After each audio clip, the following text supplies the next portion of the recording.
80களில் மிக பிரபலமாக இருந்த அரசியல் தலைவர் டாக்டர் ராமதாஸ்.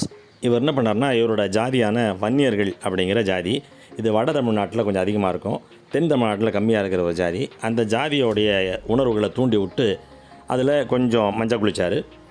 அவர் தலித்துகளுக்கு எதிராகவும் பிற்காலத்தில் நடந்து கொண்டார். இப்போ அவரை பற்றிய ஒரு அதிர்ச்சிகரமான ஒரு உண்மை வெளியாயிருக்கு. அதன்படி ராமதாஸுடைய அம்மா ஒரு ஹரிஜன பெண் என்றும் அவர் கவுண்டர் அப்படிங்கிற ஒரு இனத்தை சார்ந்தவர்னு சொல்கிறாங்க. அப்படி தலித் கோட்டாவில் தான் அவர் படித்து எம்பிபிஎஸ் பட்டமே வாங்கி டாக்டர் ஆனார் அப்படின்னும் குற்றச்சாட்டு இருக்கிறது. தலித்துன்னு ஒரு ஜாதி சான்றிதழ் வச்சுக்கிட்டு இவர் வன்னியரை ஏமாத்தினாரா, இல்லை இவர் வன்னியராக இருந்துக்கிட்டு தலித்துகளை ஏமாத்தினாரா அப்படிங்கிறது தெரியல. எப்படியோ எல்லாரையும் ஏமாற்றி ராஜபோக வாழ்க்கை வாடுற ராமதாஸ் இதுக்கு வேறு என்ன தொழில் பண்ணியிருக்கலாமே அப்படின்னா தமிழ்நாடே இவரை பார்த்து கேவலமாக காரி துப்புது.